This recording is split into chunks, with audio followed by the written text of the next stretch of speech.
Welcome back to Natural AF. I'm Isaac. And I'm Alexa. And it is a hot one down under. It is officially summer down here. Yeah, got my iced mate day whatever.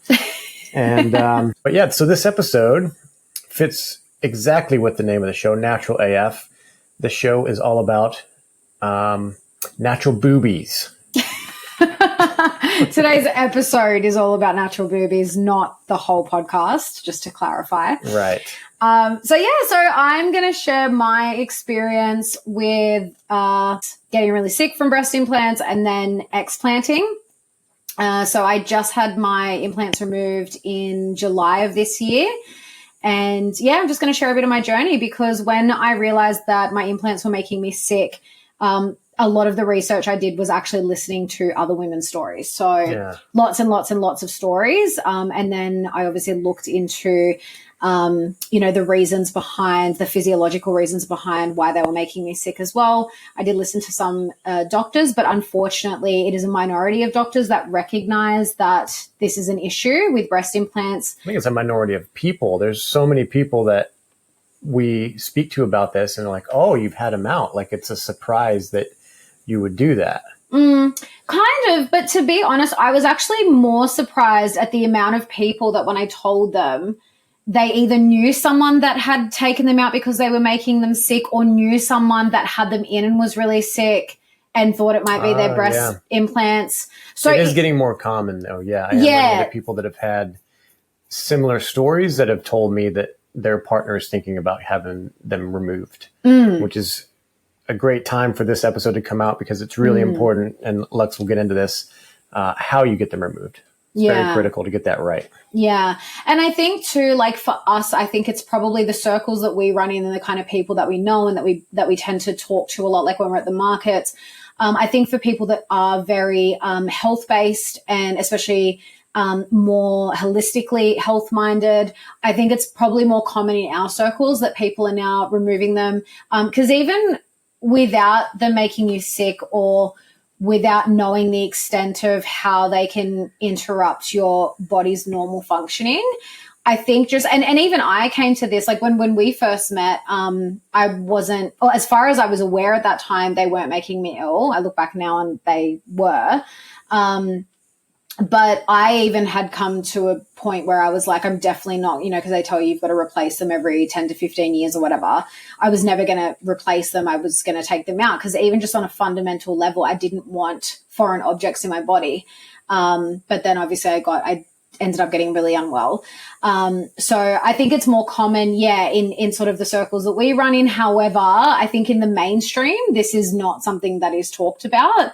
And it is becoming more popular, I think, because of the proliferation of, definitely because of podcasts and things like that. I listened to a ton of podcasts when I was doing my research. And now that there are more platforms for people to share their stories and for doctors to be able to share what they're doing, it is getting out there. But I would definitely say, like, the mainstream medical community don't want to look at this. It's the same mantra of safe and effective. They're safe and effective. And there's actually no studies to prove that implants or any implanted medical device is safe and effective, especially on a long-term basis. So, and they likely won't pay for very many studies to show that they are making people ill, which then they would be liable to answer to. So that's why it's important to do your own research and to trust your body when it tells you something's wrong, and listen to it and go into it. So we're going to get into the episode shortly. Alexa has a very nice presentation she put together that is essentially a masterclass on the topic. The amount of research that she's done, and then actually going through it, picking what I believe is probably one of the top surgeons in all of Australia to do the surgery and the whole process. She's going to talk about all of it. But before we get into that, our show is self-funded by us, and our means of funding it is our business, Natural Art Form. So if you'd like to support the show and, on a monetary level, we have a discount code NaturalAF10 for our listeners that are holistic minded and want something to answer some of their own pain and inflammation issues, or just to replace products that they use every day, like deodorant. We have those on our website, naturalartform.com.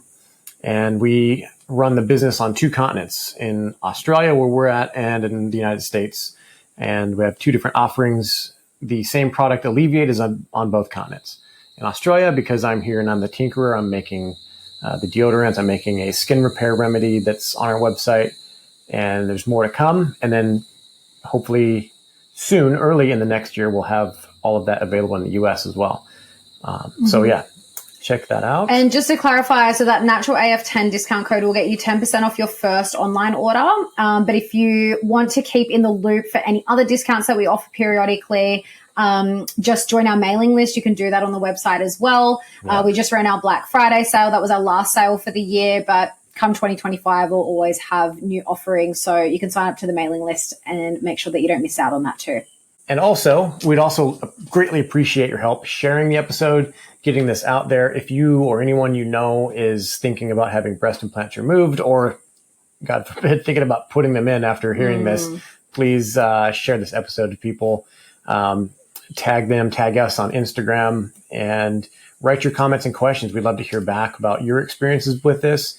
And yeah, I would highly, highly recommend sending something like this to anyone thinking about getting breast implants, because this is a big part of the problem, is that we're not really given proper informed consent with the implanting of breast implants. Or it's really any medical device, which I'll touch on during the episode. But if I had this information given to me when I was deciding on whether to get them, I think it definitely would have made me think twice, where most of the information I got was from mainstream cosmetic surgeon sources, and they're just all like, it's fine. It's going to give you this look and it's going to look great and there's no problem and whatever. But had I known this stuff before, I'd like to think I wouldn't have got them. I maybe would have still, because I was quite stubborn in my early 20s. But yeah, definitely highly recommend sending this to anyone that you know that is considering getting them, because I think prevention is always better than cure. And of course, if you know anyone that has them and is extremely unwell, it's definitely worth looking into this stuff. So let's get into it. All right.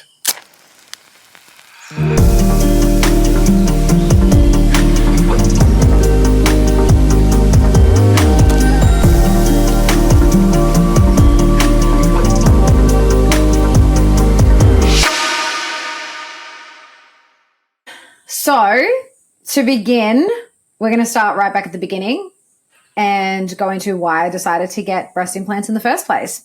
So when I developed, by the time I was 16, I had like double D boobs. I developed, not super quickly, I would say, but definitely, was more busty than some of my friends in high school. And I was also like a little bit like, I was never like super overweight, but I would say I had like puppy fat. So, I was kind of like a little bit, like had a bit of chub. I mean, for someone to look at me, I was very average. I wasn't like chubby, but to me, I was like, I had a little bit of that puppy fat. And so when I got to around the age of like 17, 18, I started like going to the gym and working out for the first time. I lost maybe like 5 kilos, like not a huge amount of weight, but I lost weight and leaned up. And as a result of that, my boobs got a little bit smaller, but they were actually 2 different sizes, and they were very saggy. Like they were never super perky to begin with, but after the weight loss, they were quite saggy. I look back now and I'm probably like, they probably weren't even that bad. At that point in my life, I just really didn't like them. I used to actually say that like they didn't feel like mine, and I just never liked the look of them. And from very early on, I kind of had decided that I wanted to get them done. But I didn't end up getting them done until I was around 25. So throughout that time, there was a lot of, this is all in retrospect, but there was a lot of self-loathing. There was a lot of self-hatred underneath all of it. I never really, like, you know, guys used to say to me, why are you going to get breast implants? Guys don't even like that. And I was like, I don't care what guys like. Like, it's got nothing to do. I'm not doing this for guys. I'm doing it for me. So it wasn't like an insecurity around men or relationships or anything like that. It was just this like feeling inside myself that I wasn't good enough. and I didn't feel good in my body. So no one made any comments negatively that were like stuck in your head and it was like an outside thing? Yeah, no, never. It was 100% me. I take full responsibility. And I guess that's why I think it's important to share my story, because most of the women's stories that I've heard, doing a lot of this research is most women got breast implants because they had small boobs to begin with. They were like flat chested. Yeah, that's typically what so to speak. Yeah. And so a lot of them, when they told their story, it was very much rooted in this insecurity of like not feeling womanly and like wanting bigger boobs and that kind of thing, where with me, it wasn't really that. Like I always kind of had boobs. I was always like tended to be more busty. But for me, it was more about like the sagginess and then the symmetry, because when I lost weight, like I literally had at one point I had like a C cup and a D cup, because women always naturally have one slightly bigger than the other. Sometimes it's a lot bigger than the other. So it was just that my bigger boob, I ended up with like 2 different cup sizes pretty much. So that's where it all began. So I had my surgery done in 2016. So I was 25 at the time. I ended up having my surgery actually done in Thailand. People always give me a funny look when I say that, because they just like Thailand. It'd be like going to Mexico for us in America. Yeah, yeah. Like you do hear kind of a horror story sometimes, but I had an amazing experience. I went through an Australian company. So they're one of those like cosmetic holiday travel company things. So I basically, what you do is you send them photos of what you want to have done, and they team you up with the best doctor for what you're having done. So they teamed me up with an amazing doctor. I was in a 4-star international hospital. But just real quick, did you, at this point when you're looking to be paired up with the doctor, were you straight away going for an implant? Yeah. So I'd already kind of had my mind made up. So when I emailed them, like when I got in touch with this company, I said to them, I want a breast lift with implants. So my quote unquote research was just online articles, most of them written by cosmetic surgeons. And because I was I was basically just looking at my options between a breast lift, like just getting implants, because just getting implants is a lot cheaper than doing a lift or a lift with implants. Yeah. So like in my early 20s, that was a big reason why I didn't get them done straight away. Was because of how much it was going to cost me. And the more research I did, the more I realized like I couldn't just have the implants put in. Like that wasn't really going to do much in the way of lifting them. But why the implants? If you were already a double D, like why did you feel like you wanted that with it? So in all the articles I read, they say that you get a better look when you do the implants, because they apparently remove like some of the breast tissue and then lift. And then so if you put the implant in, you get a much better overall look is what I read. That helps me understand that a little better, yeah. Yeah, so that's what it's kind of like. You can have a lift or, for an even better, it's like an upsell for them, it's just like, premium breast yeah. So I had my mind made up. I'm also a Taurus, guys, very stubborn. Like once I got my mind made up about something, that's it. So, yeah, they teamed me up with a doctor in Thailand. I also had my nose done at the same time. And I think it's important to touch on this, because one of the things I'm going to talk about towards the end is that these are the things like we really need to be looking at whenever we want to alter our body in any way, shape or form. Like why? What is the reason? And what are our influences? So my mum had her nose done in her 40s. And mind you, both my mum and I, like no one knows that we have them done unless we tell them. Like you can't tell. We both had it was very subtle. We didn't want to come out looking like Michael Jackson. We didn't really want people to be able to tell. And we had very minimal work done. It was really like, I can't really remember. I can't speak for my mum, but like for me, I just had the bridge shaved down a little, and just like the end, just it was same shape and everything, just smaller. That's what I said to him. I was like, I want the same shape, just smaller. So smaller bridge, smaller end.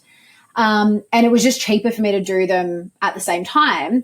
But my thought process at the time was, well, if my mum had hers done in her 40s, because your nose and your ears don't stop growing because they're cartilage. And I was like, well, if she had hers done in her 40s and I already like don't love my nose, I may as well just do it now instead of like doing it, having another surgery years later. So I had them both done, and the surgeon I had was amazing. I was in a 4-star international hospital. Like, my hospital room was better than my hotel room. We had like floor to ceiling glass windows overlooking the city. I had a full kitchenette with like a full size fridge. I had my bed. I had a walk-in bath, like a huge bathroom. My mum was able to sleep in there because it was like a fold-out lounge thing. And your surgeon spoke English.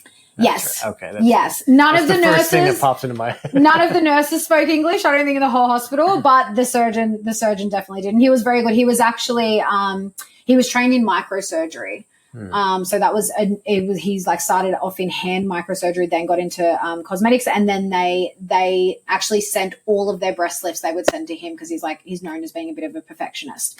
So he did a really good job. The pre-consultation process, apart from what you do with the company that sets you up with them, there isn't really one. Like, I arrived, and then I arrived at night. I spent one night at my hotel. The next day I went in to the hospital.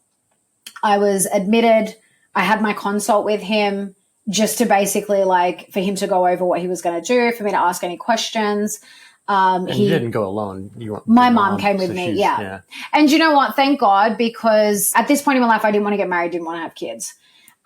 So I was not concerned with whether or not I could breastfeed. I had never even really thought of if I may lose sensation or anything like that. Thank God my mum was there, because she asked a lot of the questions that I don't think I ever would have asked at that point in time. And so he assured me that I would be able to breastfeed. It wouldn't be an issue. I just remember that it was just very much it's all fine. I think he warned, because they warn with any breast surgery that you can lose sensation, but it just depends on the person. He wasn't super concerned about it.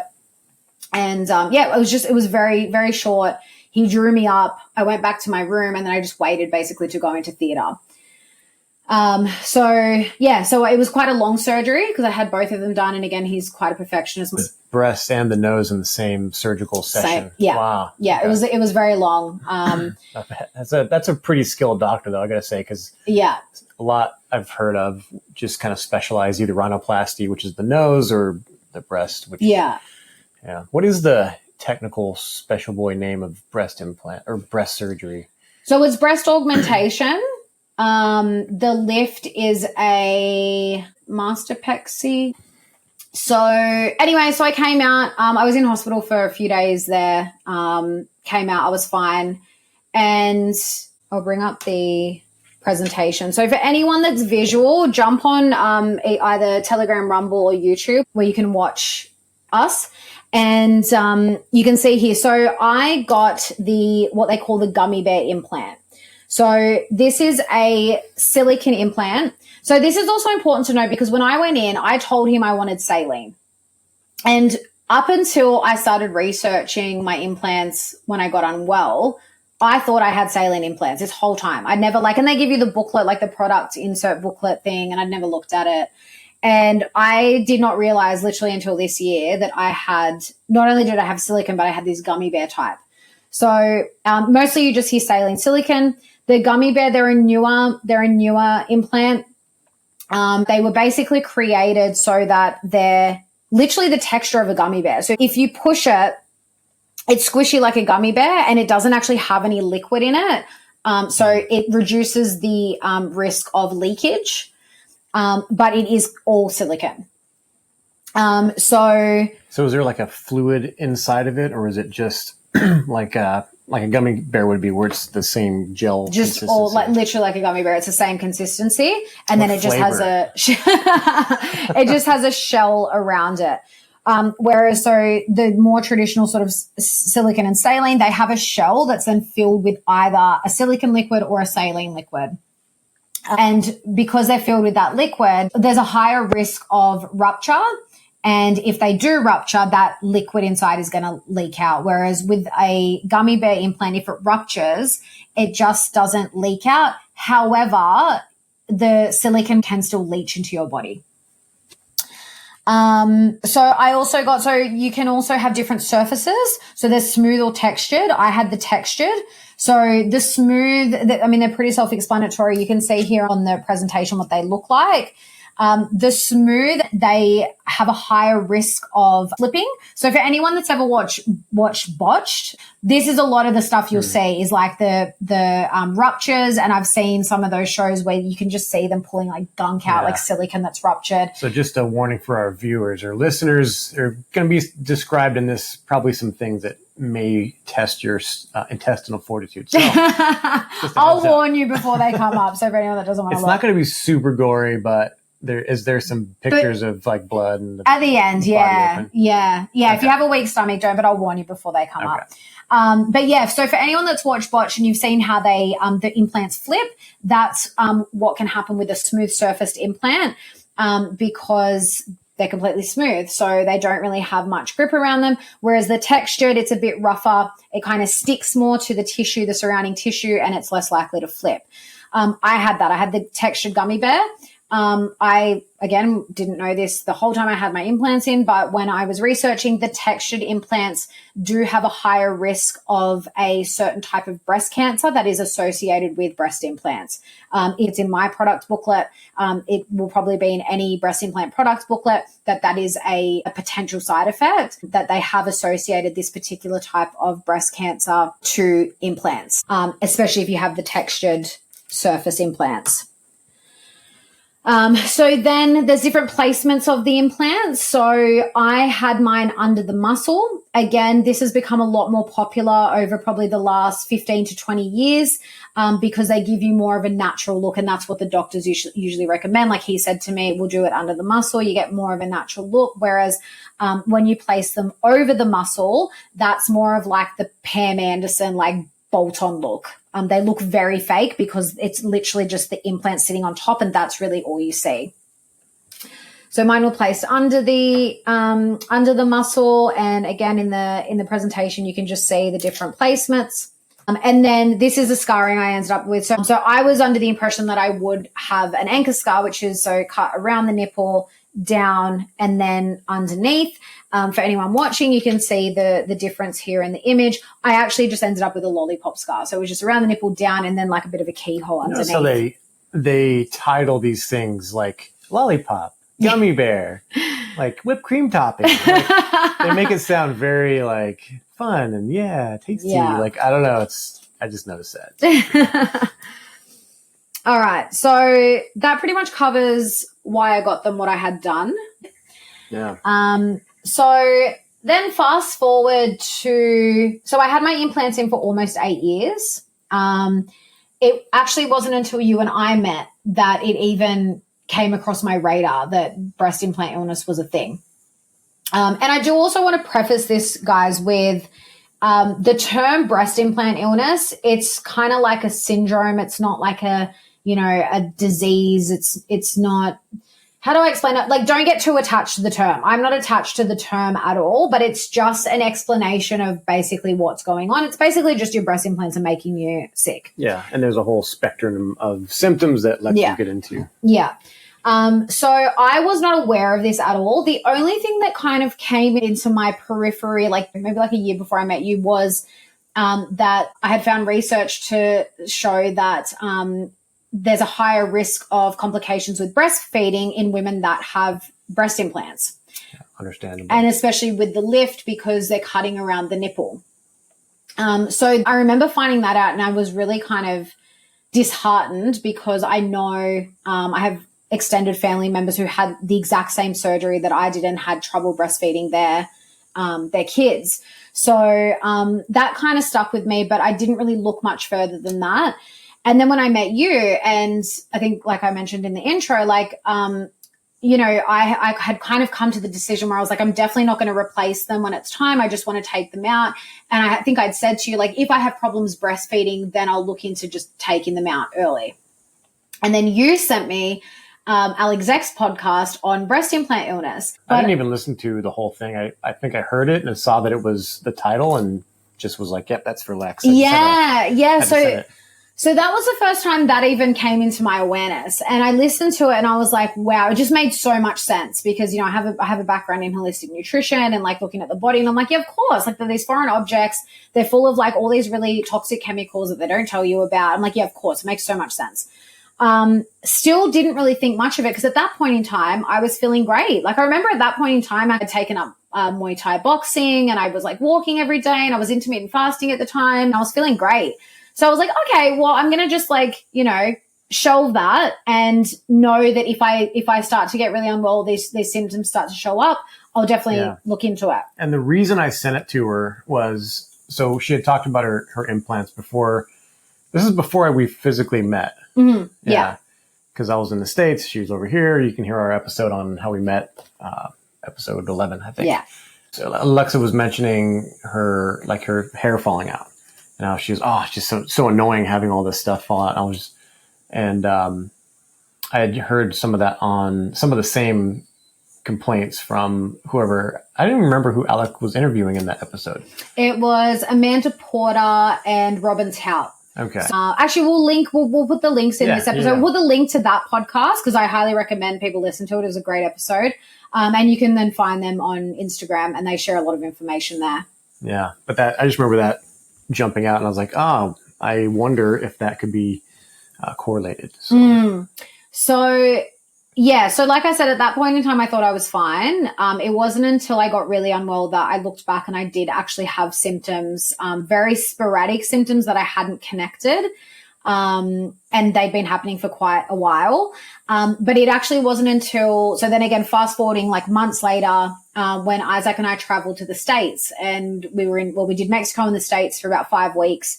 And then, we came back to Australia and I kind of my health just kind of declined. It was on this steady decline for about 6 months. And even then I didn't really realize what was going on because, you make so many excuses. And this is the other thing for a lot of women. We tend to just make excuses for why we're feeling like shit. And we tend to put ourselves second. So especially for women that are mothers and wives and, they've got kids to raise and a household to run, it's like, I'm really busy. I'm just busy. Of course, that's why I'm feeling so fatigued. I think we make a lot of excuses and it's so insidious, I would say, because it kind of just creeps up on you. Like for me, it was this like very slow, like it was like one thing and another. And then it was like, you just get more and more used to this, like this level of feeling like shit, but you just constantly like just going down, down, down. And what is it like feeling zapped, low energy? Yeah. Well, pains. And after the trip, like it was such a big trip and traveling, we had the best time, but like coming home, I was kind of like, yeah, of course I'm going to feel really fatigued and really I just need to get back home and back into my routine. And, I'd put on a bit of weight as you do when you're traveling, especially in the States. And I look back now. Why? What's wrong with a giant plate of nachos? Not that I ate that, just for the record. But it was actually while we were traveling. When we flew into Colorado, it's very high altitude and I have always lived on the east coast of Australia. I've always lived close to the water. The furthest I've ever lived from the coast is maybe like an hour away. So flying into Colorado and then spending a week in Wyoming, which was like 7,000 feet above sea level, that was like a shock to my system. And it was actually when we flew into Colorado on the plane, I've heard my implant squelch. And I was like, what was that? What's a squelch? It's so hard to explain. It's like, have you ever heard like a joint kind of rub? It kind of makes a like it's so hard to explain what the sound it made, because it was like I kind of heard the sound through my body, if that makes sense. It wasn't like a really loud external sound, and that's the only way I can describe it. Or if you were to hear like a joint creak underwater, it was kind of like that but more squishy. It's so hard to explain. So that happened for the first time on the plane, and then we got to Wyoming and it was happening all the time. Yeah. And I did freak out, and then jumped online and I was like, breast implant squelching. I just searched. You can imagine. So Denver is like the Mile High City, 5,280 feet is the elevation there. Driving, so we rented a camper van and drove from Denver north to Cheyenne. It's like an hour and a half. In that hour and a half, you go up a little over another 1,000 foot, and then from there to my parents' place, which is like another 500 foot or whatever, 800 foot. And in that time, if you have a water bottle in Denver and you open it, take a drink and close it, when you drive by the time you get to my parents' house, the water bottle is inflated like a balloon because the air is expanding the higher up in altitude you go. Yeah. So you can kind of imagine that's going on inside. If there's any air bubble at all or any kind of well, there's a cavity. I mean, there's an implant somewhere it shouldn't be. So there's a cavity of some sort. So yeah, freaked out, looked online. I literally just searched breast implant squelching and it said that it can happen if there's a complication or if you're at high altitude. So I was like, okay, that makes me feel better. Apparently this is normal at high altitude. Didn't think anything of it. We drove to California. The time we spent in California was fine. Stopped, never happened again. Then I got back and then I just my health gradually declined. So it really wasn't until I think around February, March, when I started a fitness program. And again, because I eat pretty well, if I do any if I started, an exercise routine or whatever, weight just drops off me. I've always been like that. And started this exercise, a workout thing. And I did it for a month straight. I followed it I was doing all the workouts. I was tracking my diet, everything. And over that month, I lost maybe a kilo and a half. And that's so unlike me. And I was just what the hell? I'm doing everything. And I'm just not losing weight. So then I started thinking, because I've got a family history of thyroid problems. So I was maybe it's hypothyroidism, and I'm just that can be one of the symptoms. And I was kind of feeling that's right around that time too. I noticed when I was putting my shoes on, my shoes felt tight, my feet were swollen. So I started looking into hypothyroidism, and I went to get blood tests. And Isaac then said again, "Are you sure it's not your breast implants?" And I was like, huh. So then I just dove in. I was just head first, and I just started researching. I started listening. I didn't see her for 2 days. literally, guys, can I just say the process of doing the research and realizing what was going on, it was I'm laughing because thinking back, it was one of those, it was a dark night of the soul. Let's just say that. It was for probably 2 weeks. Hey.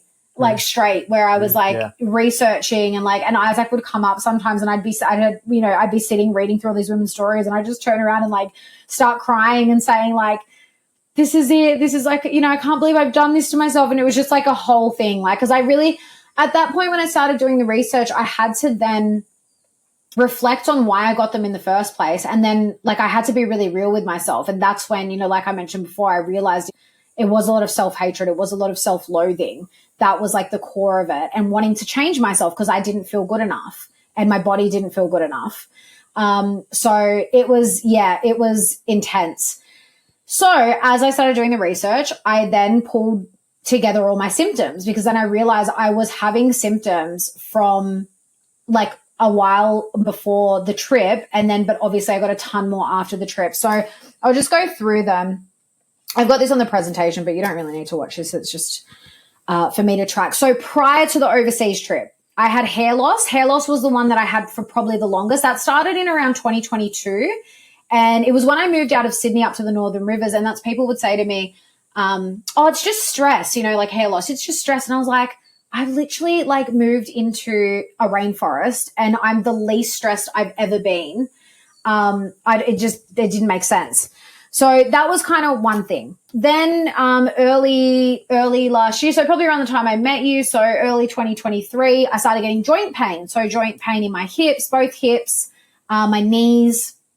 And because I was doing yoga, when I say I was doing yoga every day, it was 15, 20 minutes a day. And then I was doing Muay Thai and stuff. So I'd asked a couple of people, and they're just oh, maybe you're just doing too much yoga and, all the kicking with but even then I was it's just weird because I'm fairly young. I'm not, I'm not old and I'm not diseased. So I'm not it was just weird. And I couldn't put my finger on it. And also just if I'd sat in a position for too long, when I'd get up, my joints would be felt almost locked. They'd be so sore to get them moving again. I had I didn't realize until I looked back at the prior year and a half, my menstrual cycle had gotten really irregular. So I used to be pretty much every 30 days.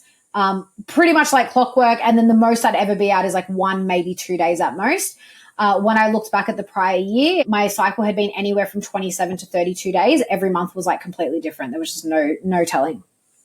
I also had GI symptoms. So this also started around the time of the joint pain. Roughly, I thought it was to do with the supplement I was taking. So basically what was happening was I was going to the toilet and it was like trying to pass a rock. Like it was so painful and then I would bleed. And I'd never, ever had any issues like that in my life prior to that.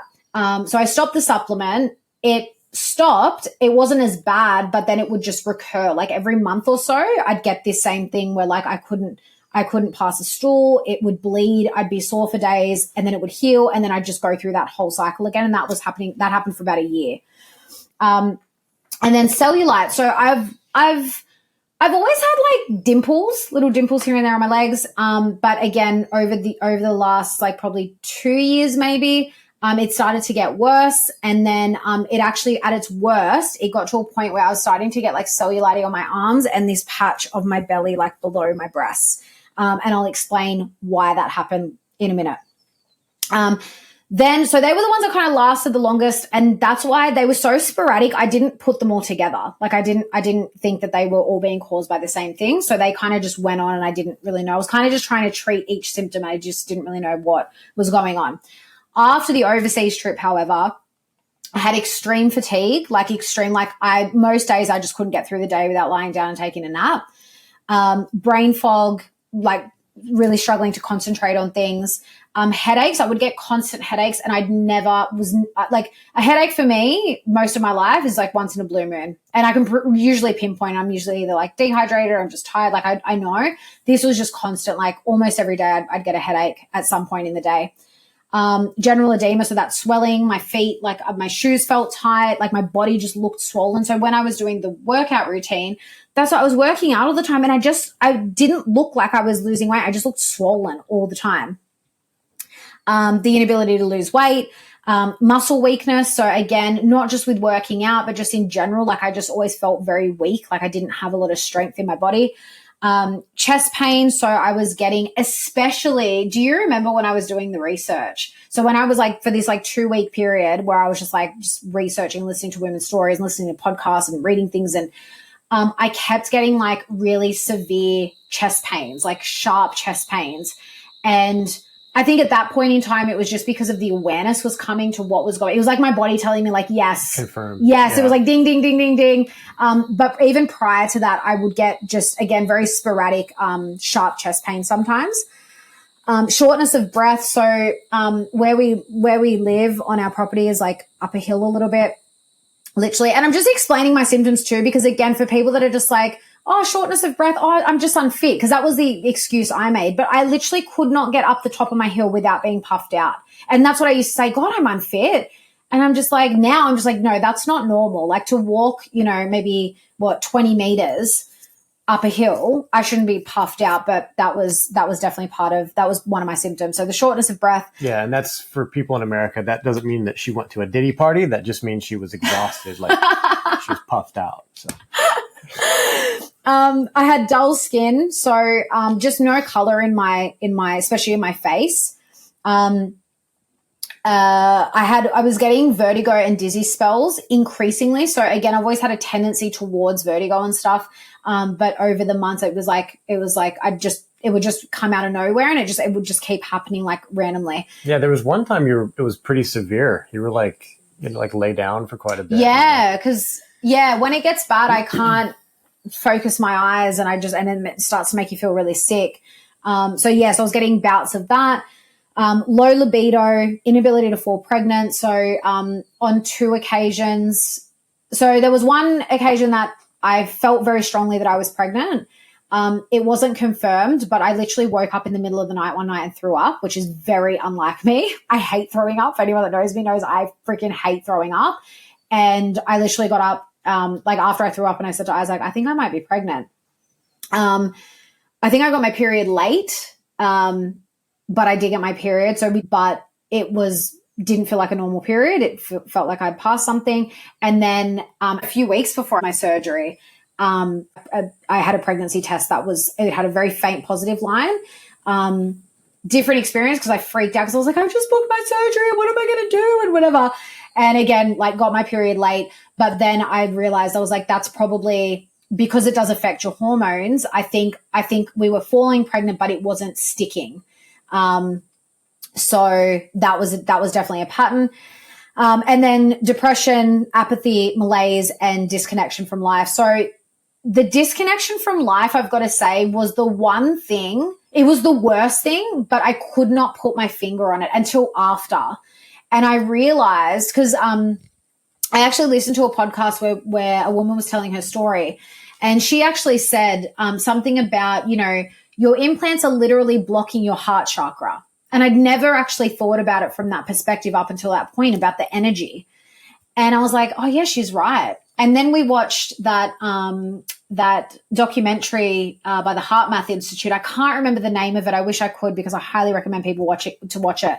And it's basically about what the heart really is. Like, it's not just a pump as we're told in mainstream medicine. It's not a pump at all. Yeah. Yeah. You'll have to watch the video to find out why. Well, and they talk a lot, they do, the Heart Math Institute does a lot of research into like energy and like sort of this quantum look at science and the energy field of the heart. And I realized that that's kind of what was happening.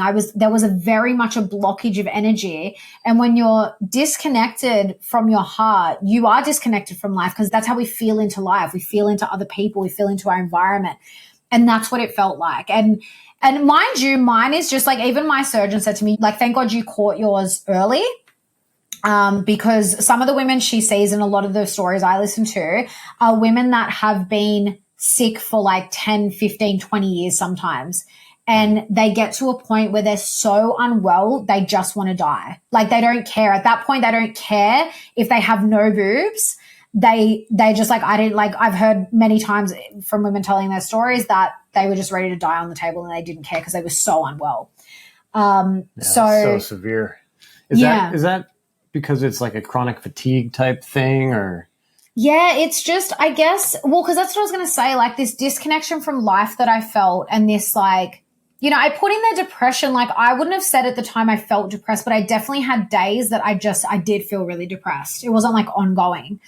But the disconnection from life, like, and I mean, you can speak to this too, because you experienced before and after, but it was affecting every part of my life. It was affecting our relationship. Like, we were bickering and arguing a lot. Like, I was, you were wanting help with the business and I just couldn't. Like, I had nothing to give because I was so exhausted all the time. Like, I couldn't even get through the day just with like the normal things I had to do. Like, and when I say normal things, like just like cooking our meals and like, doing washing and tidying up around the house and just doing, the other work that I do, with the AVN and whatever. Like, I could barely get through that. So the thought of like helping you with the business and like doing anything else, I couldn't. And I felt very isolated because I couldn't really ever explain exactly how I was feeling either. But it was affecting my work too, because I felt like it was so hard to work. It was so hard because like I just had so much brain fog and like it was so difficult to concentrate and just like this lack of energy. So it was affecting like all these different aspects of my life. So for anyone watching the presentation, I'm just going to show, these are the consistently reported symptoms. And I've referenced the source here because you can look them up, and they actually give you a checklist of the symptoms. So for anyone that thinks it may be breast implant illness that they're suffering from, you can actually just like print off this list and you can just check box what applies to you. I'm not going to go through them all, but there are a ton. Fatigue, brain fog, memory loss, cognition problems, muscle pain or weakness, joint pain, hair loss and dry hair, premature aging of skin, inflammation, weight problems, insomnia and poor sleep, bloodshot eyes, declining vision, thyroid problems, adrenal fatigue, low libido, slow healing and easy bruising, slow recovery after exercise. So that is actually one of the symptoms. Vertigo, headaches, migraines, throat clearing, cough, difficulty swallowing, reflux, nausea, gastritis, irritable bowel syndrome, fevers, night sweats, heat intolerance, UTIs, yeast infections, tinnitus, metallic taste, sudden new food intolerances and allergies, heart palpitations and like heart symptoms, blood pressure problems, chest discomfort and shortness of breath, And then there's like a whole other page. Yeah, it just keeps going. Yeah. So if anyone looking, It sounds so feeling like you're dying. Depression, anxiety. Well, that's attacks, how a lot of people feel, unfortunately. It's like, it can get pretty severe. Yeah. So, and again, I would say this is like the longer it goes on, undiagnosed and the longer the implants are in the body, really. So it can be a very, very wide range of symptoms. So that's why I think that's really important to know, that it can be a huge range of symptoms and every woman is going to be different, because, yeah. It's really critical. Like I haven't seen this list like this, but I notice there's a lot of autoimmune illnesses that are co-diagnosed or diagnosed maybe prior to them looking at the breast implants. Yeah. And I imagine you'll go into why. Yeah. So yes, that's again, very important to note, because a lot of women are, and this is the reason that they get really unwell, is that they go to multiple doctors in some cases and different specialists and stuff, and they get misdiagnosed with autoimmune conditions, and thyroid conditions are the most popular too. And they're just like, well, that's what's wrong with you. But then it just never, ever, I mean, usually in the mainstream medical system, they're just giving you medications and stuff. So it doesn't really like cure anything anyway. But most of the women I've listened to, like almost all of them, all of their symptoms went away after they removed their breast implants. However, the caveat to that is if you already had a pre-existing autoimmune condition or thyroid condition, taking your breast implants won't necessarily make that go away. So what is breast implant illness and what's going on in the body with the breast implants in there?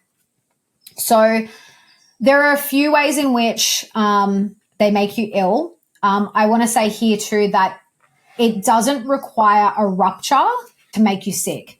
So I think a very common misconception is that you only get sick if your breast implants rupture and you've got like silicone leakages and stuff.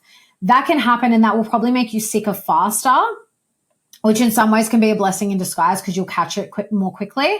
But that does not have to happen for you to get really unwell. In my case, I had no ruptures. I thought I did because after our trip where like my implants were squelching and stuff, I was like, oh my God, what if they've ruptured? And then that's why I thought I had gotten so sick, like in such a short amount of time.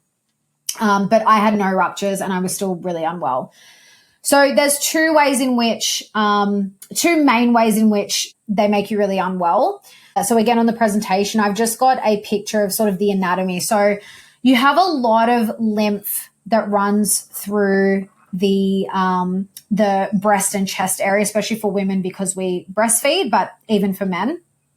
And of course, you've got your musculature, you've got your breast tissue, milk ducts, and all of that. And then you've got the rib cage and chest wall. So just to start with the lymphatic system. So these images here show how much lymph we have running through that chest area and then how it connects to all the other lymph running through the body. So especially like into the face and the arms. So what happens is when you've got the breast implants in there, you're basically blocking all of that lymph flow because you've got something there that shouldn't be there. So you're going to have like this thing that's kind of pushing on all the surrounding things. So for me, in my case, this is why I noticed. So one, the general edema, you just get like general swelling is very common. And then two was the places I started to get cellulite, like this cellulite looking skin was literally on my arms here. Like you have to see where I'm pointing, but like sort of just near my underarm, like where that little flabby bit is. It was like dimply, and then like the patch, like the middle of my stomach at the top, like right under my breast was like dimply and cellulite looking. And I never had that before. And again, for someone quite young, that's like not super overweight or anything, I didn't understand what that was. Now I'm just like, yeah, 100%. It was like that blockage of lymph flow. It's pretty well known that is a contributor to cellulite. And I also know that because I used to work in the beauty industry doing non-surgical body shaping treatments. And that's what we were taught with cellulite. That part of it is like a blockage of lymphatic movement. So that's just one part of it. The other part is that your body, with any foreign object put into your body's going to want to protect yourself from whatever it is that's in there. So it forms a capsule around the breast implant. Now, this happens with all breast implants, and this is one of the things that they do not explain to you when you get breast implants, and it's well known. So your body forms a capsule it's actually scar tissue around the implant. So I don't know how long it takes to form. I think it might take years, but essentially, and this is why I would say, and a lot of women that have been through this would say, and actually my surgeon says this too, it's not a matter of whether you'll get sick from your implants, it's a matter of when. So, and that's why you tend to see the longer that women have them in, the sicker they'll get. And once they're sick, it'll just continue to get worse and worse and worse the longer they keep them in. So your body forms this capsule of scar tissue around. And basically what that signals to your body is that you've got a foreign object in there. There's something wrong. We've put scar tissue around. So the scar tissue is highly inflammatory, and it's constantly sending signals to your immune system saying that something's wrong. So one of the things that my surgeon is now researching, and what some doctors are now looking at the association with, is having breast implants and the symptoms that are caused with what's called mast cell activation syndrome. So again, like, for me personally, talking about this, I don't really attach too much to the labels of things. And I'm at the point now where I'm like, we don't even really know what the immune system is. But in a very general term, it makes a lot of sense that you've got a foreign object in your body, and your body is going to constantly be signaling that something's wrong. We need to get this out. And again, the longer that you have them in, the more disruption it's going to cause. So the mast cell activation syndrome, it's MCAS for short, is also associated with very high levels of histamine, because that's one of the effects of when the mast cells get activated. They then trigger histamine to go and sort of clean things up and whatever. So it's like this ongoing sort of cascade of immune responses. And that's why a lot of people end up getting misdiagnosed with autoimmune diseases, because they think that that's what's going on, but it's actually just the implants being in there is just constantly sending this signal to your immune system that something's wrong. We need to get it out. Yeah. And you said something critical, like we won't get into it fully in this episode, but not understanding the immune system, or if it even is what they say as an immune system. But whatever it is, like there is like the lymphatics, we don't get taught that much in like trauma medicine when I was in the Army. They mention it, they kind of explain what it's for, but don't really go into it. And looking back now, I have a sneaking suspicion that's because they don't fully understand it. Or if you did understand it, you would realize that there's a lot of holes in the current medical model. But these ducts and these things that are flowing, this flow of this fluid, what we're finding out now is could be something called fourth phase water, and there's an electrical impulse to it. There's a current, and energetically, if that's blocked energetically, that is what's tied to a lot of things that have been deemed autoimmune or disease or whatever else. It's like something wrong with the energy that's going on there, or a block or a trauma to it. Yeah. And this is the problem too with mainstream medicine, is that they're never looking at you holistically. Because if they were, they would be piecing together all of the symptoms and looking at why it's happening. Whereas like I've listened to some women's stories where they were seeing like an endocrinologist for their thyroid, and then seeing like someone else for their autoimmune conditions. And it was like all this stuff, but it was literally just her breast implants that were making her sick and causing all of these symptoms. Yeah. So, it seems like that would be obvious. It seems like the first thing you go through a diagnostics. All right, let's look at your medical history. What surgeries have you had? Have you had anything implanted into your body? But doesn't seem that there's a lot of understanding about how the body reacts to a foreign object being like permanently placed inside of it. Yeah, and there are some natural health practitioners that have, like, there's one lady I listened to, like she went through the same thing and had her breast implants removed, and I think she's a naturopath or something, and so she now has it on her intake form. So yeah, it's like it's starting to get looked at, and there are lots of doctors out there that are now explanting. Like there are some doctors now that specialize in that. and they don't do implanting anymore, and they know the dangers, and so they're able to look at that. But like most mainstream medical doctors and surgeons just won't look at it. And I actually did, when I was doing my research, I actually came across some podcasts, and they're like debunking breast implant illness, and basically saying how, like it's just rubbish and whatever. It's just like what they do with most. It's exactly the same story. It's the same MO as vaccines. They're safe and effective.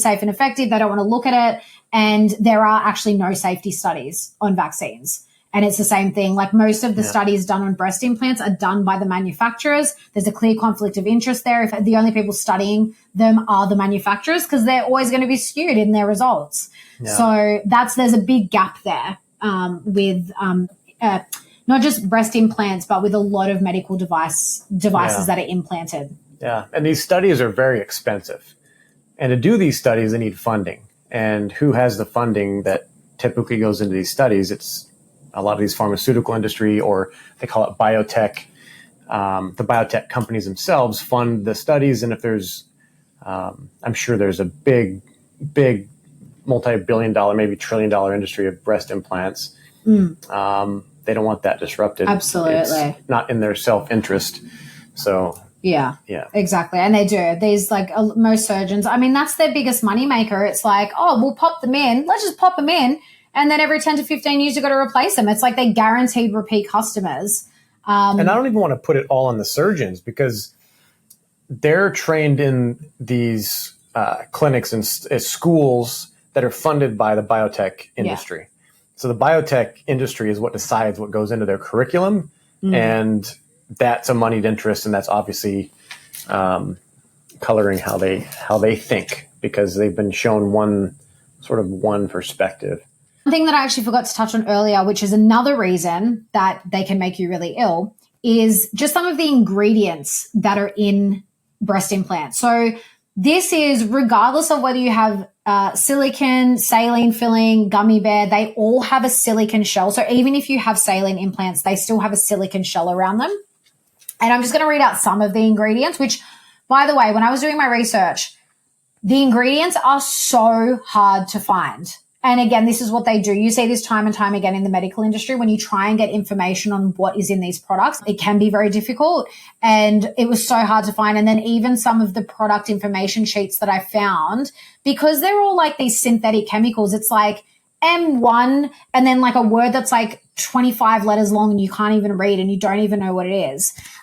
So I actually heard this on a podcast. So some of the ingredients in the silicone shell are metal cleaning acid, printing ink, epoxy resin, lacquer thinner, epoxy hardener, heavy metals including platinum and aluminium. So can I just say too, so my implants were Mentor, that's the brand, and they actually on their website there are no studies to show that platinum is dangerous or harmful or whatever. And the studies that they're based on are, I would say, not credible studies. So there is no, my question to that is, well, what is the safe limit of platinum? There are no studies to show what a safe limit of platinum in the body is. So, and they do say that platinum is included in, so especially in particularly my implants, that platinum is included in the ingredients. Rubber solvent, phenols, benzenes, ethylene oxide. So a lot of people heard about ethylene oxide during COVID because they were in the nasal test swabs that they were basically shoving up to people's brains, highly toxic. Talcum powder, formaldehyde. Talcum powder is a known carcinogen. Mm-hmm. It's now pulled off the shelves. If you've ever put baby powder, if you try to go find Johnson & Johnson baby powder now, can't find it. Yeah. Off the shelf, talcum powder, now proven to be carcinogenic. Yeah. So formaldehyde, ethyl acetate, dichloromethane, PVC, and acetone. So that's just a small list. I don't think that's an exhaustive list. What's the safe limit of acetone in the body? Yeah, it's just this is what it's kind of, it's kind of infuriating that medical companies, pharmaceutical companies, because that's really they're all intertwined. This is the stuff that they're making and putting into people's bodies, and they're just it's safe and effective. How on earth could you ever say that anything that contains all that stuff is safe and effective to be put in someone's body. So I just wanted to touch on that too, because that's also like just knowing the toxic chemicals that are in these products as well, that alone just being in your body is enough to trigger an immune response and cause a lot of these symptoms. Wow. If you were to mix that and eat that, people would think that you're trying to commit suicide. But you mix that and you put it into an implant and you stamp a medical certification on it and then implant it into people, nobody bats an eye, which is no bueno. Yeah. So I did all my research, had a very dark night of the soul, went a little bit mad for a few weeks, and I finally decided, I was like, I knew I had to take them out, especially when I felt very strongly that it was affecting my fertility. That's when I was like, I have to get these out now. So I actually, one of the very first podcasts I listened to was the surgeon that I ended up choosing. And it was so divinely guided, because this was maybe the second or third podcast I listened to. I'll link the podcast, in the show notes, because I've actually sent it to quite a few people, especially, yeah, it's good. Yeah, especially women that have reached out and asked for more info. I always send them her podcast because it's just so informative. And her surname is actually my uncle, who's now passed, is his Egyptian name. So there was like a little bit of a sync there. I was just like, oh, that's like very unusual name. And I was like, okay. So anyway, just listening, thinking it's going to be some doctor from the States. Anyway, it turns out she's a surgeon from Sydney. And anyway, I heard her, and I had a very strong instinct too that I really wanted a female surgeon this time. I don't know why, but there was just something about, being a woman and, breasts being part of the female anatomy. I just really felt very strongly that I wanted a female surgeon. So I listened to her podcast and I was like, I'm sold. I'm going to her. I'm going to go have a consultation. Now, I also did book another consultation. I inquired with another surgeon up on the Gold Coast, and they just didn't get back to my inquiry. So to me, that was, again, felt very divinely guided, where not only did my surgeon get back to me, but they actually squeezed me in when I was going down for a Sydney trip, like in the next whatever month or so. And they actually went out of their way to squeeze me in. So, and at this point, did you already know, like, have an inkling of how you would pay for it, or how we would pay for it? Or was this still like just figuring out how much it would cost and what would be involved? Well, part of the research I did, so I joined a Facebook group. It's huge. It's got almost 200,000 members from all over the world. And I had looked up some Australian women on there, and they had said that they had pulled out their super. So in Australia, we have superannuation. I don't know what you guys call it in the States. It's kind of like a mandatory 401k plan. Yeah, like a retirement fund thing, whatever that you get. Yeah. So, so I knew that I could pull out my super, which at this point in time was the only way that I could pay for it. I had no idea how much the total was going to cost me. But I didn't actually know the process or anything until I consulted. So I ended up only consulting with my surgeon. However, I do recommend to people definitely consult with multiple doctors and then make your choice. Because I am a very firm believer, especially now with my view of medicine and the medical industry. It's very important, if you are going to be in that system, you have to be with someone that is going to respect your decisions and that knows what they're doing. There's not one of these like just blindly following what the rest of the medical industry is doing. So so I consulted with my surgeon. She did a full assessment of me. And so this is where I started to also find out like what was actually going on. So again, I'll show this in the presentation. So she found that I had capsular contracture. So capsular contracture is basically where the capsule that's formed around the implant, over time, it contracts around and it gets tighter and tighter around the implant. And basically what happens on like externally is you feel the breast implant gets very, very hard and it can be quite painful. There's different grades here. So in the image, there's grade 1 through 4, 4 being the worst. Mine, I actually don't know, but I think mine was probably around grade 2, or it could have been grade 3. So breast is hardened, implant is palpable and visible. That's grade 3. That was probably mine actually, because And I just want to say too, so because mine was under the muscle, mine were high profile implants, which means that they're quite round and sit up. So mine were under the muscle. And for anyone watching, it was literally like up, like it would sit up here. So I can't really explain, but it was like quite high up on my chest. And then I had like my breast tissue was like lower. Then I had this, what they call the waterfall effect. So it's when over time, and this tends to happen, is very common with breast lifts with implants, is that over time, the breast implant stays where it is, but the breast tissue waterfalls over the breast implant. So it's no longer sitting in front. And then you still end up with saggy boobs. Now, mind you, they still weren't as like saggy as they once were, but they had definitely dropped. And the more that the breast tissue dropped below, the more pronounced the implant looked, and which I didn't really like. And in a lot of my clothes and stuff, like they would kind of, be popping out. So I had the waterfall effect, and then also what they call animation or animation deformity.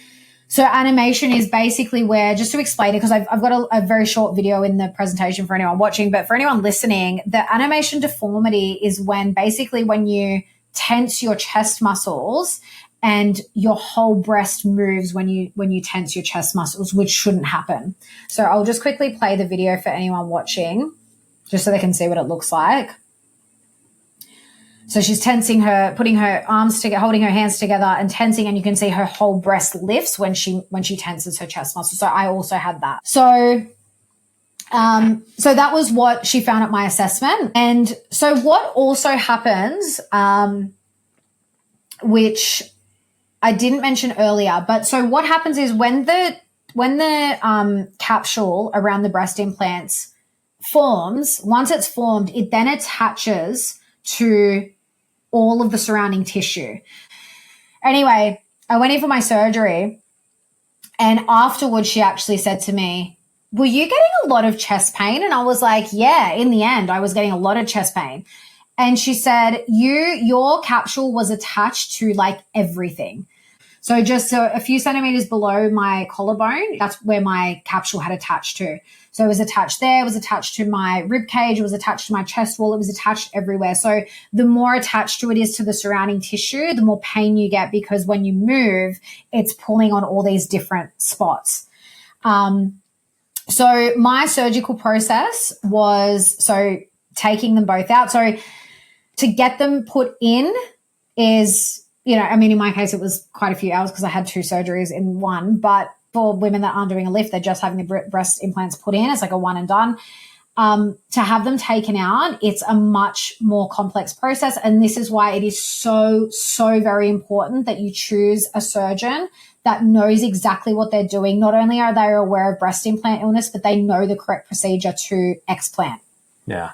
Yeah. So if you're listening to this and you were just like, I'm getting them out, and you just skip the podcast, this is where you actually want to stop and listen to this part. This is actually the most critical part of the whole presentation, in my opinion. Yeah. So what they do, they call it an on-block capsulectomy or an on-block breast implant removal.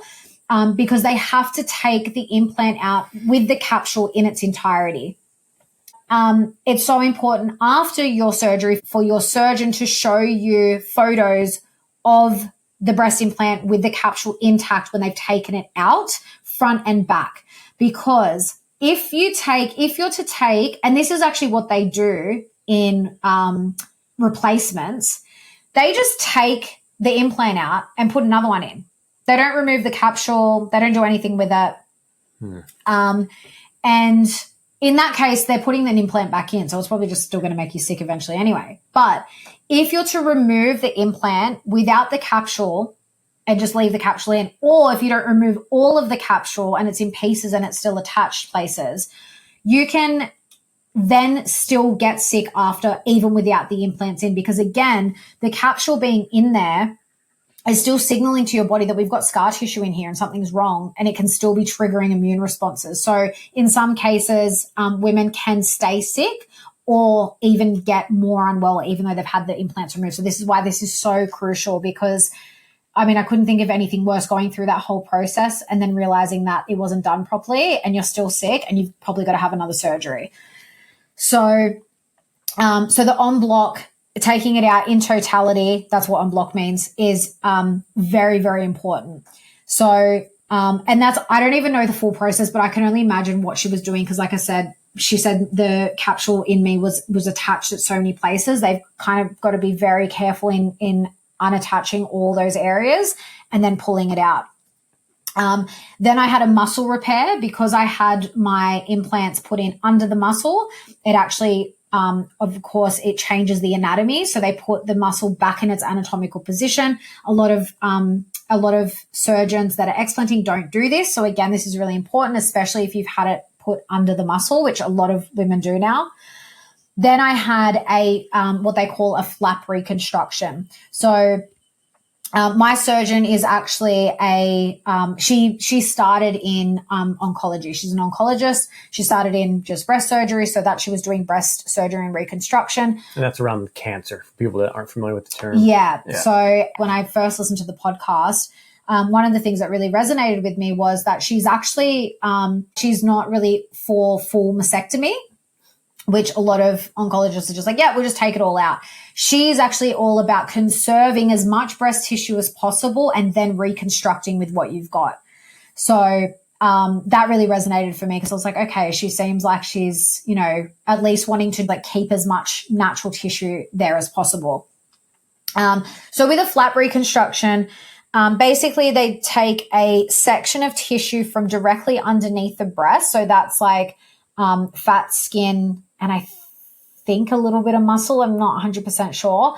And they basically just cut it out and flip it sort of up and into the breast tissue area to give you more volume, basically. Well, this is one of the things that she says, and I think, again, listening to her, I was like, yeah, no wonder I felt called to go with a female surgeon, was that being a female, she knows how important it is for women to feel like they're in a very womanly body. And for a lot of women, the reason they got implants was because they were flat-chested and didn't feel very womanly. So she's very skilled in reconstruction and making a woman feel as natural as possible.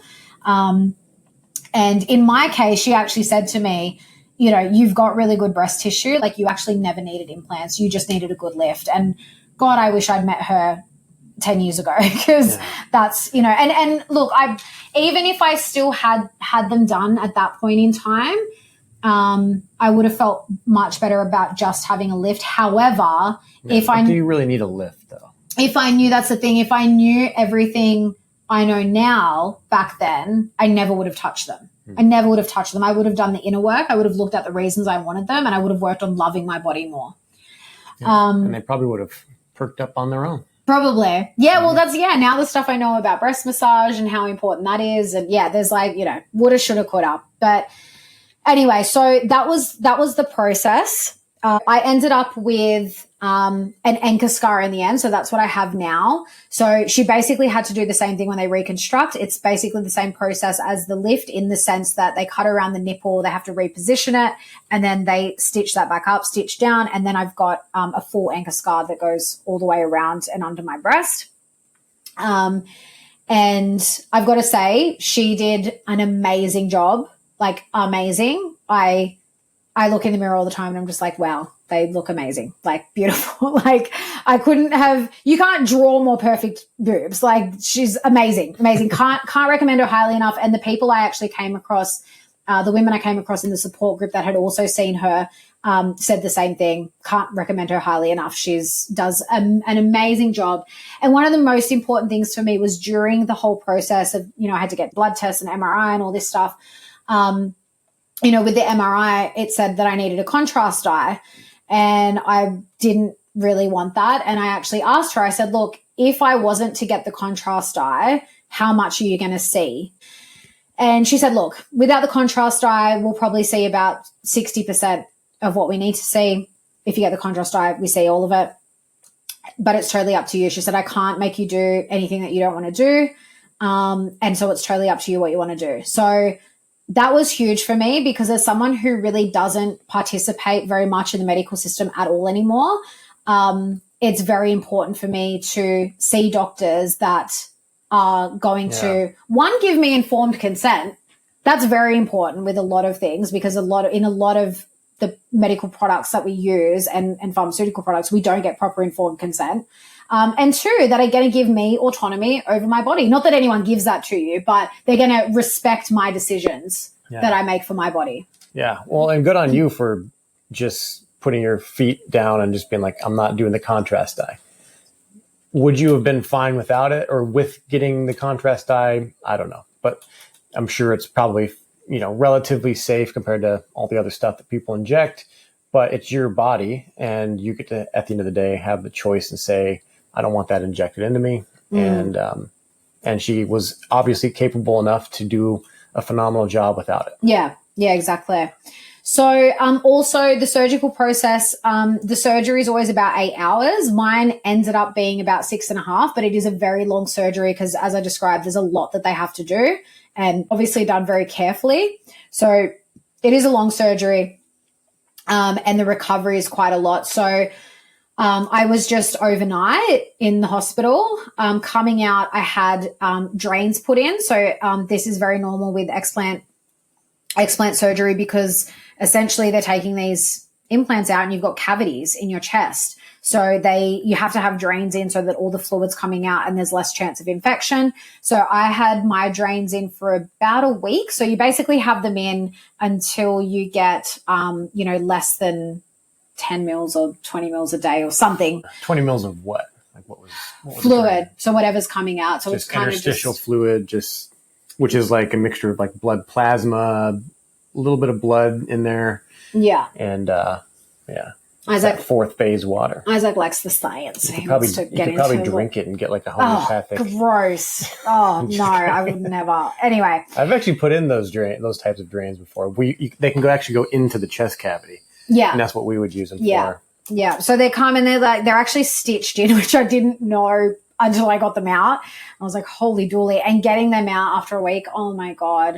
Oh, that was just like the best feeling. It was just like each step was like a step closer to like, I can just be normal again, because there's a lot that you can't do. So you can't shower.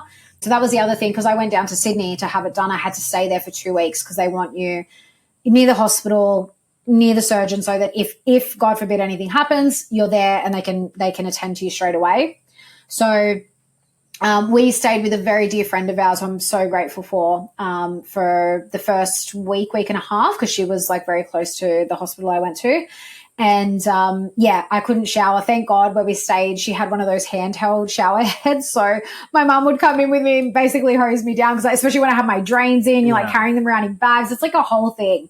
Yeah, you needed like 2 people to help you, because you had to change the bandages. I couldn't dress, like you can't lift your arms above your head for 6 weeks. You can't reach. Yeah, couldn't reach out. Can't stretch your arms out. T-Rex arms. Yeah, I was told to use T-Rex arms only. I was getting in trouble off everyone because I was trying to do things like, stop it. No heavy lifting, no household chores, like nothing. And that's very hard for someone like me. As much as I was like, I'm just going to relax and do nothing. I think I did that for the first couple of weeks. But when I came home, it was so hard not to do stuff. Yeah. And I was actually a bit nervous because Alexa's a really good cook. And I was thinking, well, I'm going to have to step up. I'm ready. I can step up and cook. I can cook. But can I really cook? Yeah, I didn't let him do much. I think. But we had, Lex's mom with us and our friend there, and they did the cooking and. Yeah.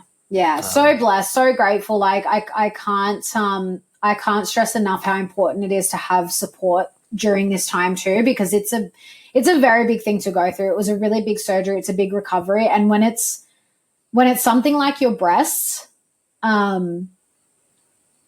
every time I do this, I'm like, I'm not going to cry.